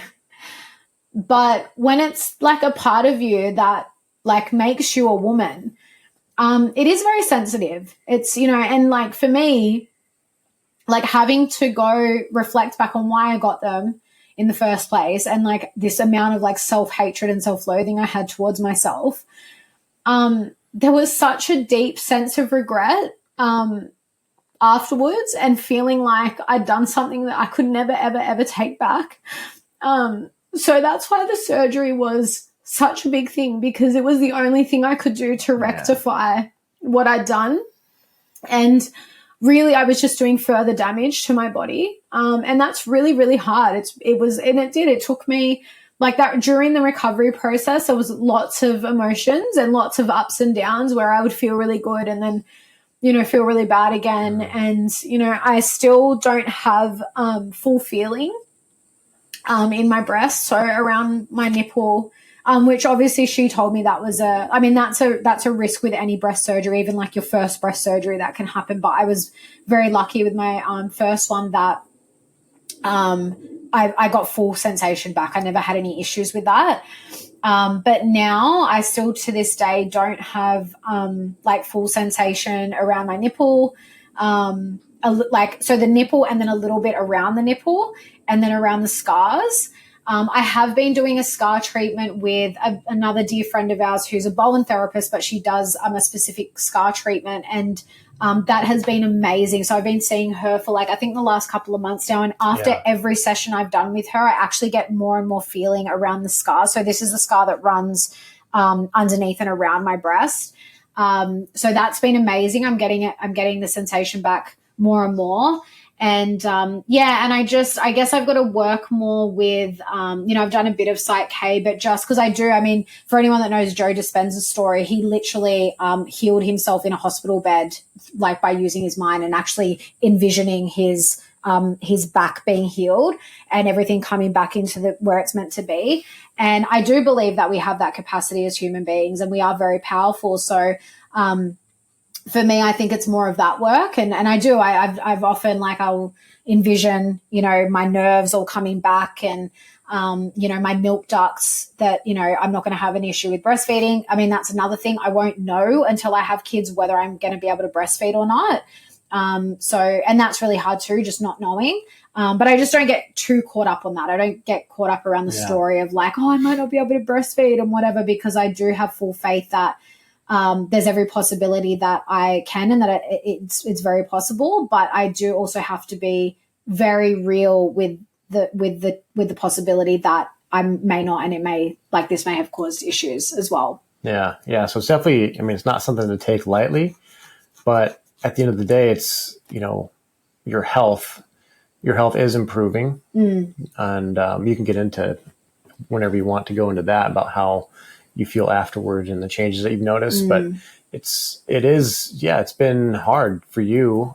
Not so much for me. It's not, I'm here trying to be supportive as much as I can, but a lot of this stuff because you're just such a solid, as soon as you possibly could, you were already back to cooking and cleaning and stuff. And you just have this need to do things. And so I think a lot of the more emotional stuff is stuff that I can't see or that I don't,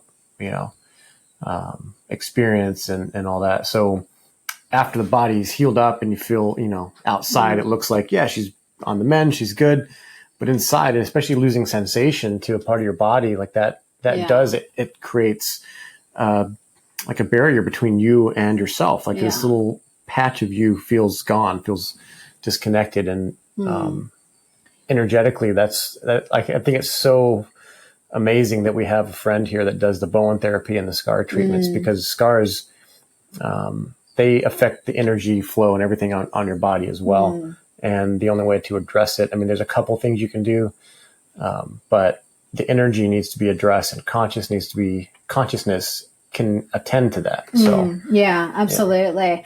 And so I've got to say, there were lots of things I did. So in terms of my post-surgery, recovery, so I'll share everything I did, because again, for people that are sort of running our circles, they're more aligned to natural health and holistic health and doing things as naturally as possible. So I was on pain medication for trigger warning. If you have any kind of medical background, this is going to upset you. I can vouch for that. So I was on pain medication. Also, another interesting point, because I don't think all surgeons do this, but my surgeon, so before I went in for my surgery, they actually do, and because apparently this is very normal in in oncology and when they're doing reconstructive surgery, is that they actually they use local anesthetic to the chest area so that when you come out of surgery, you don't need as much pain medication. So this was actually the first surgery I've ever had, and I've had quite a few. This is my only like cosmetic surgery though, my breast and my nose, but I've had quite a few surgeries. This was the only surgery I came out of, like a long surgery that a few surgeries. I wouldn't say quite a few. Oh, for someone my age, I've had all 4 of my wisdom teeth removed at like 17, I think I was. Then I had an abscess removed. Oh no, so then I had my cosmetic surgery. Then I had an abscess removed, which was like a 2-pronged surgical thing. So I had like one, and then like 3 months later I had another one or whatever. And then I had this one. So for someone that's like in their early 30s, it's quite a lot of surgeries. But anyway, yeah, this was the only like long surgery I'd ever come out of where I didn't throw up. Which is normally that's from all the anesthesia and the pain medication. The opiates. Yeah. So, so that was great. So also recommend asking if your surgeon does that, and if not, whether it's a possibility. So I was on pain medication, coming out. I was also prescribed, I was on a, anti-inflammatory thing as well. And then, I was prescribed antibiotics. I chose not to take the antibiotics. I literally came out and I was just like, yeah, I'm not going to take them. And I was like kind of he's like, no, like you're just being silly now. Like you just came out of surgery. You got to do this and that and whatever. And I was like, I'm not taking them. I was like, I took homeopathics, and I was like, I'm going to take the homeopathics for that prevent infection, or for infection. And I just completely trusted that. I'm just seeing like you're opened up. Their doctors are in there, got their foot on the table and they're trying to yank out the capsule, and they're breathing, and they got the paper masks on. And those of you that know, the paper masks don't do shit for like particles coming out of your mouth. If you cough or you breathe, it's blowing it right through the paper, right into the chest cavity. And I'm just thinking like, oh my God, whatever is going to go on in there. Like if there's any kind of like thing that's going to fester and turn into a infection, that's going to have permanent consequences on the look of the breast and the scar. And it could be very like, yeah, he was like, he freaked out. Imagining the worst. Yeah, for about a day. I know how dirty hospitals are. I know people that have had Willie Wagtail over there. I know people who've gotten like massive staph infections from hospitals, and yeah, because Isaac's been on the other side. Like he's worked in hospitals and stuff, so I get it. But I was just like, look, I trust my body. I really don't like antibiotics. I haven't taken antibiotics for about almost 10 years now, I'd say. Must be nice. Yeah, not into them. And yeah, I mean, we've always used homeopathy, so I know that it works and I fully trust it. Yeah, so I'm proud of you for sticking to your guns. Yeah. And your mom was definitely backing you up. Yeah. She was in your corner. He had no chance against me and Mom. No, I'm proud of you for doing that, because that shifted my perspective massively. And now I mean, once I actually paused and thought about what would you do if you didn't have, because we were trained to think like this too in the Army, or at least in special operations medicine, where if you didn't have access to antibiotics, how would you treat it? Yeah. And you would, like, I would use things like honey. I would, colloidal silver is a powerful one. Yeah, which is what we also use. So we were, because I had to put on some ointment just on the nipple for like a few days after, maybe 4 days after. So we were using that, but then when I stopped using that, we used Manuka honey. We were using colloidal silver to like clean the wounds. Mm-hmm. And yeah, I was taking homeopathics. I didn't take the antibiotics. Which homeopathics though? Oh, I can't remember. Arnica and calendula. I remember those two. Arnica, calendula were. I think there was another one I took at some point, but yeah, I can't fully remember. But the anti-inflammatory I was on, it was a pain and anti-inflammatory thing mixed together. About a week after my surgery, I started getting like really bad ulcers in my mouth. Like the whole roof of my mouth was ulcerated. The back of my throat kind of like I could barely eat. It was so painful to eat. And then I was looking up the side effects of the drugs I was taking, and it was this anti-inflammatory one. So that was prescribed to me for like 10 days, I think, but I think I only took it for a week, because as soon as I realized that was what was causing that side effect, I just stopped taking it. Again, I just trusted my body. And I kind of felt too, I was like, if this is a side effect I'm having, I probably don't need it. I mean, after my first surgery, like getting the implants in, the fact that I was off pain meds and pretty much off my meds like a week after, I was like, I knew I've always recovered pretty well from surgery. So I was just like, I just trusted my body. I was just like, I don't need it. So I just kind of made my own decisions like that. It's just like, you know your body better than anyone else. Like you're the only person that can make the right decisions for your body. And I just went with that. Yeah. And there are studies that, and I used honey years ago. My uncle told me about that. I got into a bar fight once and I had a big carpet burn on my forehead and I put honey on it. It's like in my early 20s. My uncle told me that he's a honey connoisseur in North Carolina, but he told me to put honey on it. It healed in like a day. It was like already almost the scab had fallen off. Or maybe 2 days. But I'm not exaggerating. Like that was quick. But there's studies that show that honey, and especially Manuka honey, which comes from New Zealand, right? Mm-hmm. That it will actually heal much faster than if you use anything else, like Neosporin, bacitracin, all the antibiotic ointments. It'll actually accelerate the healing of a wound. And there's actual studies on that. So, and it's safe to use and it keeps totally protected from infection. Yeah. So we use that. And then there was a lot. I mean, the colloidal silver. And I was taking the colloidal silver internally as well and spraying it on the wound from time to time. And we'd spray it on the dressings as well. Because that's in a surgical environment. As soon as you open the dressing, supposedly air has bacteria and all this stuff and it gets on it. Which is all bullshit. But anyway, we were doing that. And again, same as my first surgery, I had to wear a compression bra. A post-surgical bra for 6 weeks straight. So it kind of gets a bit uncomfortable at times. And like for the first 2 weeks, she put like foam blocks here because that just helps with the shape so that they don't kind of fall down. And so she's like very amazing. That's why they look so great. So that was super uncomfortable. I could only sleep on my back for 6 weeks, which for me was really hard because I'm a stomach sleeper. So it's very uncomfortable. Like I couldn't shower properly. I think until I got home. So after the first 2 weeks was when I could shower properly when all the dressings came off.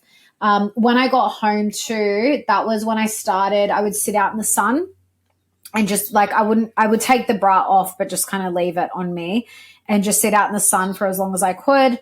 And then obviously put the bra back on because I did have to wear it 24/7. So I was getting like natural sun. So I was trying to do as much natural stuff as possible. And then a big part of it, I was actually speaking to my body and I was just telling it like how grateful I am, like thanking it. There was a lot of sorries because, it was very confronting to see them after and just see what had been done again and to have another massive surgery and then like have all these scars. It's very, very confronting. But I just, in the mirror, I just spoke to my body and touched it and just gave it a lot of gratitude and told my breasts that I love them and I love my body. And I've also done a lot of Psych K around this since then. I did balances. Actually, I did balances throughout the whole process because at one point I was really scared about going into the surgery and it was really, I guess, because I was feeling so much regret about doing it in the first place and whatever. So I balanced that. And then afterwards, I've done a lot of stuff around self-love. And I have a completely different relationship with my body now. It's been a really challenging road. And I think, I wouldn't wish this upon anybody. I really wouldn't. It's such a tough thing to go through. However, I do fully accept that this just had to be my journey for me to get to where I am now and to fully love and accept my body. I think that's been one of the best things that's come out of it. And again, there might be challenges that come up when I have kids. I won't know what will happen when I breastfeed. Some really good news we got at that 3-month checkup was that, so I was told that I couldn't fall pregnant for 6 months following my surgery. And after my 3-month checkup, she was so happy with how I was healing that she was like, you can start trying for a baby now. So I was like, yay. So that was super exciting. Yeah. But I really won't know if I'll be able to breastfeed until I have kids and try and breastfeed. So we'll have to definitely do an update on that. Yeah. I have a good feeling about it. And, I'm not putting on the Meet the Fockers boob. I'm not doing that. So I'm telling you, boobs right now. You're going to be fine. You're going to be able to handle it. So now, guys, just quickly, this is time for the gory stuff. So for anyone that doesn't want to look at this, if you're watching this, don't look now. But these are the photos of my implants after they came out. And I've kind of left this to the end for a reason, which I'll get to. So as you can see, they're very red, very inflamed. Like the left one, looking very angry, very inflamed and red. The right one, so this is the front. The back, the right one, you can see it's almost, I think it was starting to calcify. So that's like where it's kind of yellowish. And even my surgeon said that. She said this one was like harder, and it was definitely, and you see some of them have calcified to the point that it's like dry, like flaky stuff, like dust coming off it. It's, yeah, pretty gnarly. So this is them cut open, and you can see there's like a fluid on the implant, and they actually sent that off for testing because they test if there's any silicone in that fluid and whether it did actually leach out at all into the capsule. Have they gotten the results back from those tests? Yeah. It came back negative for silicone, but there was something in the notes about like a protein-like substance or something that she said, even though it tested negative for silicone, she said, I wouldn't be surprised if there is actually silicone in there. So that's them cut open. Now, maybe they should do a PCR test on it and find some silicone. So this is with the capsule off. And the right capsule, when we first saw these photos, I didn't get these photos until I think my 3-month checkup. No, I think she'd shown me them. That's right. She'd shown me them at my 2-week checkup before I went home. And then I didn't get the photos until like months later. And when I actually looked through the photos myself, I was like, oh my God, this looks like a face in the capsule, like a demonic face. And it blew my mind because at this time, this was when I was doing Rachel Vaughan's psychic development course, and we just had her on. Yeah. And I'll zoom in on this when I do the post-production so people can see. Yeah. So we had spoken about just the way that, you know, these demonic entities can attach, how they can play out. I've had my own experiences with having clearings and stuff. And I saw this and straight away I was like, oh my God, this is something that was like, this thought was like implanted. And again, this is my understanding of this stuff is that for these entities to attach to you, there has to be a foothold. So for example, in my case, it was like, I had this self-loathing, like not feeling good enough. Well, I would say the self-loathing is probably what's perpetuated by these entities, but the not feeling good enough, that's their foothold in. They're like, she doesn't feel good enough, we can use this. And they come in and I'm telling you, this thought was implanted because once I decided that I was getting breast implants, no one could tell me otherwise. My mum really didn't want me to get them. And bless her heart for coming with me to Thailand to support me because she didn't even want me getting them. And I still, there was no changing my mind.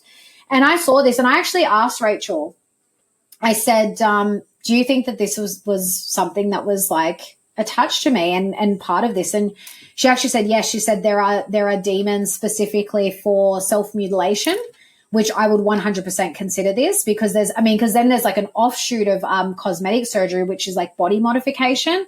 I don't know if anyone's seen that. It's shit. 100%. It is sick.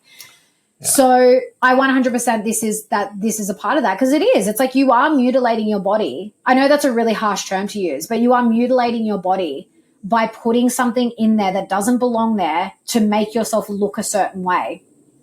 And yeah, so very interesting. So from an energetic and spiritual perspective, I do 100% believe that this was a type of psychic attack or spiritual attack. And unfortunately, at this point in time, there was no way that I had any awareness of that stuff and didn't know that this was anything other than my own decision. So yeah, just something to take note of again for anyone that is considering getting them. Please look at the root reason. Like, what is the core of why you're wanting to do this? And just ask, is that really something that I want to do? Or is this coming from an insecurity or a lack or like whatever it may be coming from? Like, look at that first. If I could go back and just do the inner work to like love and accept my body and not have gone through all of this over 10 years, I wish I could rewind time and do that, but unfortunately I can't. And that's why I do feel that it's so important for me to share my story. And another thing that I want to mention too is that another thing that I learned with Rachel, and I think we actually discussed this on our episode with her last week, was that when you're starting to upgrade, when your soul is raising its frequency and you're starting to upgrade the soul levels, your body, it will not be able to tolerate toxins as much anymore. So you won't be able to drink, you won't be able to eat shitty food, you won't be able to be in toxic environments. And when I realized that and what that actually is, like that whole upgrading thing and your body detoxing, I really do believe also that the reason I got so sick so quickly when I did was because I needed to upgrade. And I have since getting them out, and Isaac can vouch for this because he lives with me. Like the difference is like night and day, especially because of how sick I was and how fatigued, and like, you know, every day just felt like a struggle. What we've achieved, I feel, in just the last few months since I've done my surgery has surpassed everything like the year prior to that. And are you talking like what, personally, business, everything? I think everything. Our relationship has improved. The business has improved because after my surgery, I was actually able to come on and like really be on board and help you with the business. And it has, it's just grown like month on month. It just keeps growing. We started the podcast. You know, it's just so much has opened up for me. And I really do believe it's this spiritual aspect. Like I needed to upgrade, and I don't think I was able to do that with these things in my body. Yeah. Yeah. That kind of makes sense, especially when you consider that blocking the heart chakra, because that's one of the most important points of emanation from this stuff. When you move forward in your life with your heart, yeah, it's I think the most powerful part of the energy cycle. I mean, there's parts that hold, you know, like fear and the spleen and different things, but the heart overcomes all of that. The heart will kind of attenuate your whole field, your whole frequency. Yeah. And yeah, you're doing great, kid. Yeah. And just another point too, which I just find interesting, because again, just from this spiritual point of view and with entities and stuff, of all the people that I told about getting sick from my implants and having my implants removed and going through the explant surgery, there was only one person in my life who's no longer in my life, but there was one person in my life that said that I should keep them in. Now, that to me is a very clear indicator that that person has entities attached to them and potentially running them, because why on earth would you say to someone to keep the implants in if they're making you sick? Yeah. Yeah. You know, and not to listen or honor someone else's instinct and decision and what they feel is right, but to be like, no, the thing that's potentially making you sick and keeping you from advancing, because these entities do know that. They know. Yeah. And I think they kind of give each other little assists here and there where they're like, no, don't do that. Yeah. Don't go, heal. Yeah. Don't move forward. Yeah. Yeah. And that was the only person in my life, and, you know, this is coming from someone who had no experience with it, had never researched it, but was like, no, I don't think you should get them out. And when we'd had that conversation, but then when I ended up getting sick and deciding to have them out, it was said again to someone very close to me. And that's a very clear indication. So, you know, that's what I love sharing my story, because it's very different to a lot of the other stories you hear, because I do bring in like the spirituality aspect of it. There's so much to that as well, which even that unfolded for me, you know, even after I had them out, a lot of it unfolded afterwards. And it gave me a much better picture of what was actually going on all levels, physically, emotionally, mentally and spiritually, definitely. And arguably the spiritual aspect is the most important, I feel. So yeah. They say the thought precedes the act, the thought precedes actual physical matter, but I believe that there's spirit even above and beyond the thought. So the spiritual realm it's worth looking into and learning about. Well, and just knowing that these entities can mess with your thoughts. They can implant thoughts. They can heighten or exaggerate certain thoughts that you're having. And they have influence. Yeah. It's not that the entity made you do anything, but they implant the thought. They foster this sense of whatever it is, doom, fear, self-loathing, whatever. It's and insidious. This one person that said that I should keep them in also didn't ask me one question about my surgery, didn't ask how I was recovering after my surgery. Like, it's very clear. It's when you start to see these patterns, guys, you can definitely see when entities are at play. And I just think it's a very, very important lesson because it happens a lot more often than we think, and to people that you would not expect that it's happening to. So I just want to emphasize that point as well. It's been very interesting for me to experience that. Yeah. Yeah. And I think it's important to point out too that there is love at some level for that person, but it's also, just a clear signal of where they're at. And that's, we wish them well on their journey, and hopefully that clears up for them. But yeah. So I want to finish off with this before and after photo. The photo on the left was me before. This was around the time that I was starting to get really unwell. And as you can see, actually an interesting, I use this photo too, because this was when I first started working out, and I'm thinking I feel really great, which I didn't really, but I was feeling good in the sense that I was working out again and whatever, even though it was such a struggle. But as you can see, you can just see how much bigger my chest was, and again, quite swollen, quite puffy. You can see where the implants are kind of sitting up very high. You can see a little bit of my arm, which is kind of cellulite and dimply, and, just very swollen. I wish I could have got a full body photo in. But then on the right, this was just a couple of months after my surgery, actually, this photo. And that's with no makeup on. I had color in my face again. My hair, this was the first time in a long time that it was actually starting to grow and not falling out a ton. It was longer here too than it had been in a while. Yes, that was actually the longest it had been in a long time, because it was so constantly falling out and just really dead and really gross. I just had to keep cutting it short because the ends would get really yuck. So this is the longest it had been in a long time at this point. I actually just said the other day, my hair is the healthiest it's been in years, years and years and years.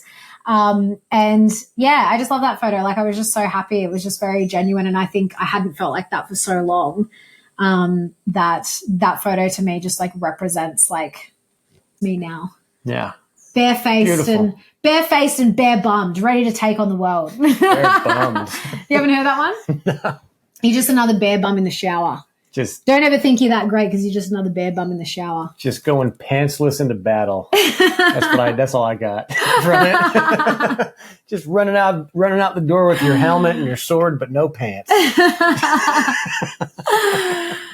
Anyway, so that's my journey, guys. A little bit long-winded. I like to get into all the details, but I do think it's important. And people are going to receive this differently. So whatever's important to you, I hope that you got that out of that. And I did this presentation on the Living Free movement a few months ago now, and I actually had lots of people reach out and thank me for doing the presentation and sharing my journey. One lady actually said, I think she's had her implants in for about 16 years, and she's kind of had this thing in the back of her mind saying that she needs to, get them out, and she feels like she's ready to take the first step. And I've had other people come into my path since then that I've shared my story with, and they've kind of said the same thing. So yeah, it's really beautiful to be able to support people in that. And I always tell people, so for anyone watching this, if you have any questions, if you just need support, if you're not sure what to do, please feel free to reach out to me. You can do that through our socials. On our socials, I think it's in the bio. You'll find my personal Instagram. So feel free to reach out to me. I'm always willing to answer questions and help point you in the right direction of information. We will look in the show notes, because we'll post some of the podcasts that I've listened to and that I share with people, and some information. I'll also post the source of that symptoms list.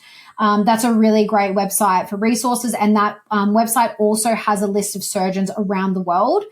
So wherever you are, you can actually look up that and see if there's a surgeon in your area. There's actually a ton in Australia, and you can also join through that website. I think they've got the Facebook support group, which is the one that I joined. So I can point you in the direction of all those. But yeah, if you ever have any deeper questions or just want to share where you're at, please reach out to me by all means. Yeah, and I love that you bring in the spiritual aspect of it, the the physical thing, taking the full explant, the capsule and everything else, but also going at the thought form that was there at the beginning and addressing that and coming back to a place of real, true holistic healing, physically, mentally, spiritually. And we wish the same for you. So if you're going through this, if you are sick and are thinking of having implants taken out, or you have some other form of, something along those lines of, just not really loving your body fully and all that, I hope this episode helped. And absolutely reach out to any one of us about resources. We have tons of ideas. If you have any questions about ways to address the emotional side, the mental side, about loving yourself and feeling comfortable in your own skin. We don't know all the answers, but what we've used for our own lives to help address some of our own emotional issues. And we've got Steve, our friend Steve and Leah, coming on to talk about emotion code. I actually did an emotion code session as well around this. I've used Psych K. I've done some other energetic healing practices with some other people. I've been doing the Bowen therapy scar treatment. Yeah, there's no one way. Everyone's different, so you got to do what works for you. But there are lots of things that you can do outside of the medical system for this stuff as well, especially in the healing process. So just for full disclosure for anyone looking into this, because it does not come cheap. So I was able to pull out my super. I spent almost $30,000. All up. So that was for my hospital stay, all my medications, the surgeon's fee, what else? Yeah, all like the anesthesiologist, like all of that. Yeah. But it is possible to pull your super out for people in Australia. I'm not sure about in the States, but it's a pretty easy process. And for me, it was worth it. There was no question about it. Yeah. And that's Australian dollars. So in US dollars, it's a bit different. Yeah. And our medical system over there operates a bit differently, so it's probably like $1 billion to get an explant. I don't know. No, I think a lot of the women I saw from the States on the support group, I think, obviously depending on where you are and what surgeon you see, but anywhere from around, I think I saw some for around $12,500 up to around 20. So I guess it just depends on where you are and who you see. But and it's a the little bit extent less. of the surgery that you need. Yeah. So. All right. Well, it is stinking hot here, so we're going to go for a swim now. And we'll catch you on the next episode. Yes. Bye, guys. Bye.